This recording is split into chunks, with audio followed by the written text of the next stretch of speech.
Nah,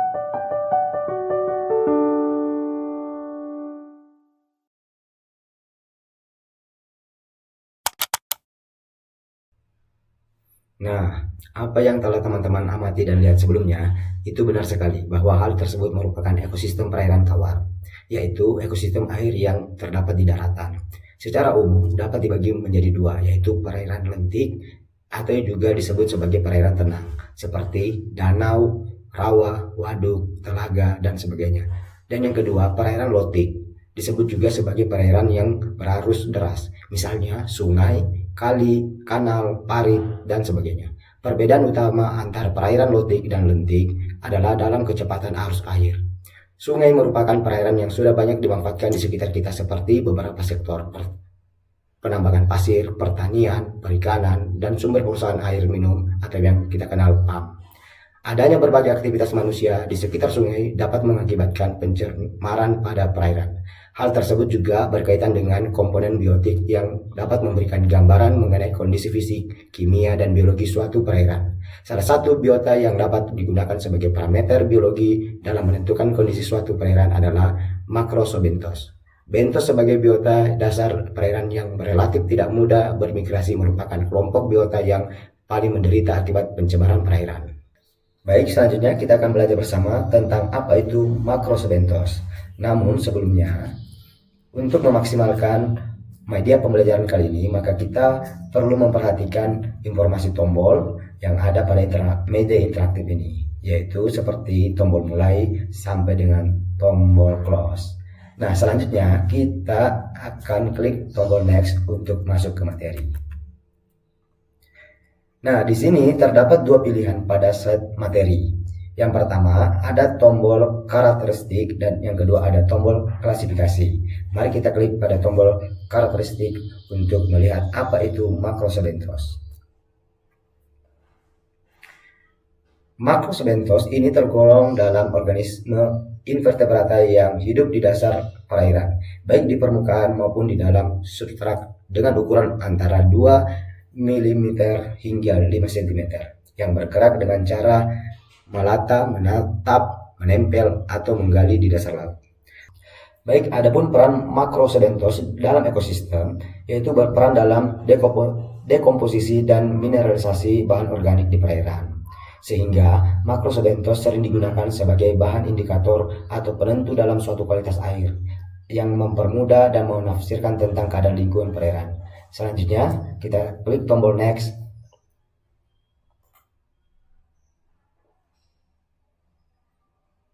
Nah, mengapa makrosebentos digunakan sebagai bioindikator? Karena makrosebentos umumnya sangat peka terhadap perubahan lingkungan perairan yang ditempati. Nah, selanjutnya, mengapa makrosebentos digunakan sebagai bioindikator? Karena makrosebentos umumnya sangat peka terhadap perubahan lingkungan perairan yang ditempatinya. Karena itulah makrosebentos ini sering dijadikan sebagai penentu ekologi di suatu perairan dikarenakan cara hidup, ukuran tubuh, dan perbedaan kisaran toleransi di antara spesies di dalam lingkungan perairan. Adapun faktor yang mempengaruhi kelimpahan dan keanekaragaman makrosebentos itu sendiri yaitu ada dua, faktor biotik, interaksi dengan organisme lain dalam ekosistem perairan. Yang kedua, faktor abiotik, yaitu kualitas air, substrat, suhu, dan kondisi kimia perairan. Selanjutnya, bagaimana menentukan indikator kualitas perairan berdasarkan makrosebentos? Perairan berkualitas baik apabila keanekaragaman jenis makrosebentosnya tinggi. Namun, perairan tercemar apabila keanekaragaman jenis rendah, hanya spesies dengan toleransi tinggi yang bertahan. Selanjutnya, kita klik tombol next.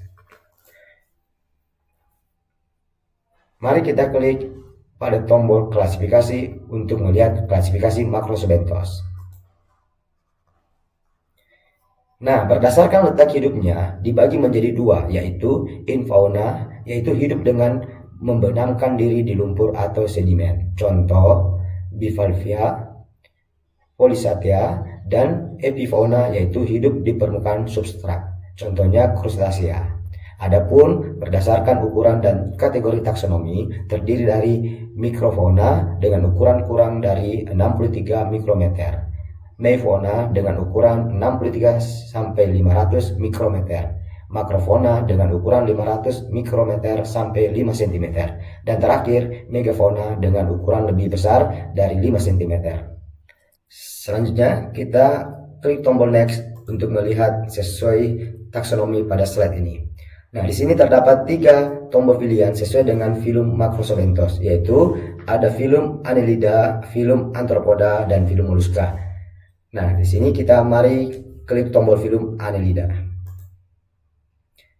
Nah, di sini terdapat 2 kelas dari Annelida itu sendiri beserta contoh gambarnya, yaitu yang pertama ada kelas Oligaceta dan kelas Polychaeta.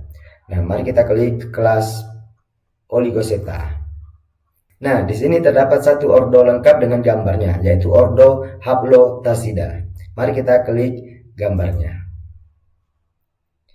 Nah, di sini juga terdapat satu famili, yaitu famili Tubifisidae beserta gambarnya.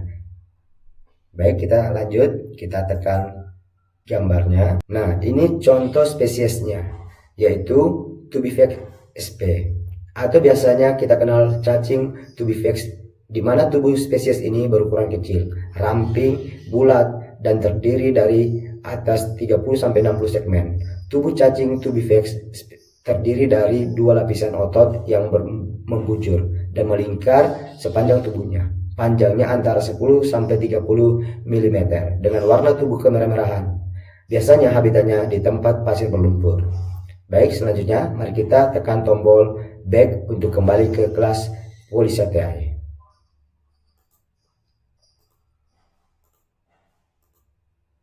Mari kita klik pada gambar kelas Polychaeta. Nah, di sini terdapat satu ordo lengkap dengan gambarnya, yaitu ordo Eranitia. Selanjutnya, mari kita klik pada gambar tersebut. Nah, di sini ada satu famili Serpylidae beserta gambarnya. Mari kita klik pada gambar tersebut. Nah, ini contoh spesiesnya, yaitu Neanthes.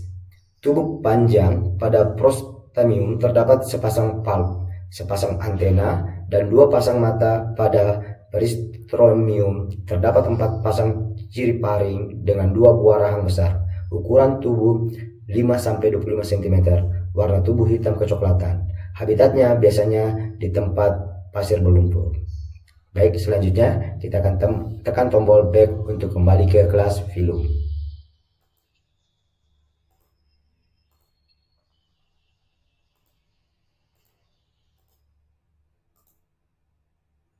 Nah, sekarang kita klik pada filum kedua, yaitu filum Arthropoda. Nah, di sini terdapat satu kelas dari filum Arthropoda beserta contoh gambarnya, yaitu kelas Insecta. Mari kita klik kelas Insecta. Nah, di sini terdapat 4 ordo dari Insecta itu, yaitu ordo Diptera, ordo Odonata, ordo Hemipetra, dan ordo Ephemeropetra. Mari kita menjelajahi masing-masing ordo tersebut, dimulai dari ordo Diptera. Nah, di sini ada satu famili, yaitu famili Chironomyidae beserta gambarnya. Baik, selanjutnya mari kita klik lagi pada gambar tersebut. Nah, ini contoh spesiesnya, yaitu Chironomus. Cacing ini mengandung mikoglobin yang membantu mereka hidup di air stagnan. Habitatnya di tempat berlumpur. Baik, selanjutnya kita tekan tombol back untuk kembali ke slide ordo. Nah, selanjutnya kita klik ordo Odonata. Nah, di sini kita bisa melihat terdapat 4 macam famili dari Odonata itu sendiri, yaitu famili Acineidae, famili Gompidae, famili Zoenagyrionidae, dan famili Libellulidae. Selanjutnya mari kita lihat famili Acineidae. Nah, ini contoh spesiesnya, yaitu Boyeria, di mana memiliki lebar sayap mencapai 95 mm dengan panjang 71 mm. Ini adalah spesies samar. Jantan adalah berwarna hijau dan betina biasanya berwarna kecoklatan. Matanya adalah berwarna hijau. Habitatnya di tempat pasir berlumpur.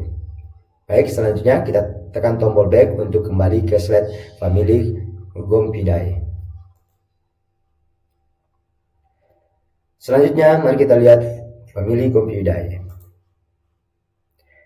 Nah, ini contoh spesiesnya, yaitu Gompus. Gompus ini adalah sejenis insekta dengan tubuh panjang dan ramping, sayap memanjang dan bervena banyak serta membrannya. Sayap depan dan belakang hampir sama dalam bentuk dan ukurannya. Habitatnya di pasir berlumpur. Baik, selanjutnya kita tekan tombol back untuk kembali ke slide family Zoenagrioneidae.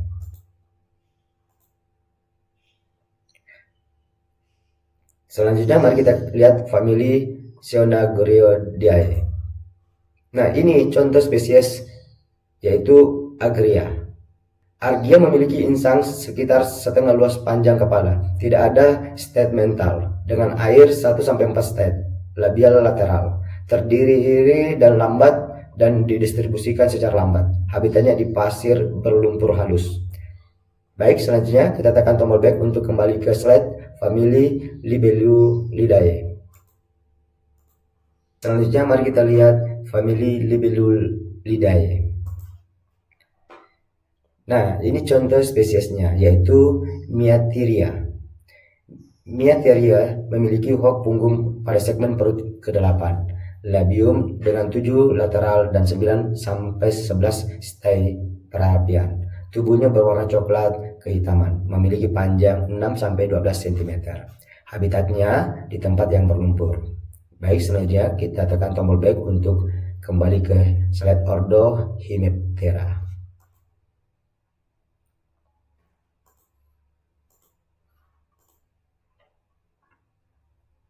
Selanjutnya kita klik ordo Hemiptera. Di sini terdapat satu famili, yaitu famili Nausoridae. Nah, ini gambarnya. Baik, selanjutnya mari kita klik pada gambar tersebut. Nah, terdapat 2 spesies, yaitu spesies Polocoris dan spesies Naucorianae. Pada Polocaris, margin dalam mata anterior konvergen, bentuk tubuh sangat cembung, berwarna kuning kecoklatan, dan mempunyai sepasang mata. Habitatnya di tempat berlumpur halus.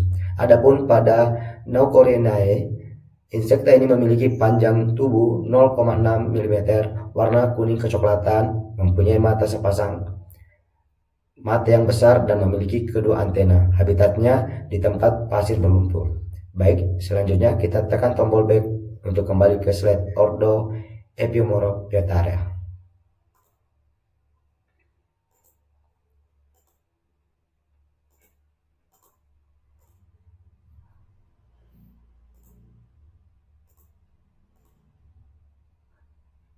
Nah, selanjutnya kita klik ordo Epimeroptera. Nah, di sini ada satu famili, yaitu famili Leptophilibidae beserta gambarnya. Nah, baik, selanjutnya kita klik gambar tersebut. Nah, di sini contoh spesiesnya yaitu Paraleptophilidea, yang mana insekta dengan tubuh memanjang kecil, memiliki mata yang besar, memiliki sayap, dan bentuk ekornya memanjang yang akan berfungsi sebagai pergerakan. Habitatnya biasanya di tempat berlumpur. Baik, selanjutnya kita tekan tombol back untuk kembali ke slide filum. Nah, sekarang kita klik pada filum ketiga, yaitu filum Mollusca. Nah, di sini terdapat satu kelas dari filum Mollusca itu, yaitu kelas Gastropoda. Ini disertakan gambarnya. Mari kita klik gambar pada kelas Gastropoda. Nah, di sini terdapat satu ordo lengkap dengan gambarnya, yaitu ordo Megastropoda. Mari kita klik pada gambar tersebut. Nah, di sini ada satu famili, yaitu famili Pleuroceeridae. Ini gambarnya. Baik, selanjutnya mari kita tekan pada gambarnya. Nah, ini terdapat dua spesies, yaitu Pleurothera dan Goniobosis, di mana pada Pleurothera ini cangkangnya mempunyai lekukan-lekukan dengan jumlah 5 dan ukuran cangkang 5 sampai 10 cm, dari bawah besar dan ke atas semakin kecil dan meruncing. Warnanya biasanya warna coklat kekuningan, mempunyai 2 tentakel dan sepasang mata. Daging tubuh yang lunak, habitatnya di tempat bebatuan dan pasir berlumpur. Sedangkan pada Goniobasis, ukuran tubuh berkisar 3-8 cm, bagian bawah cangkangnya lebih besar dan ke atas meruncing dan kecil, warna coklat kehitaman dan cangkang bulat panjang. Mata terdapat pada dasar tentakel. Habitatnya biasanya bertempat pada bebatuan dan pasir berlumpur. Nah, tak terasa kita telah belajar terkait tentang karakteristik dan klasifikasi Macrotzobenthos. Sebagai kesimpulan dan penutup, ekosistem perairan darat terbagi menjadi 2 jenis, yaitu perairan lentik atau tenang dan perairan lotik atau beratus deras. Sungai sebagai bagian dari perairan lotik memiliki banyak manfaat bagi manusia. Namun, berbagai aktivitas manusia di sekitar sungai juga dapat menyebabkan pencemaran yang berdampak pada kondisi fisik, kimia, dan biologi perairan. Salah satu indikator penting untuk menilai kualitas air adalah Macrotzobenthos, yaitu biota dasar perairan yang sangat sensitif terhadap pencemaran.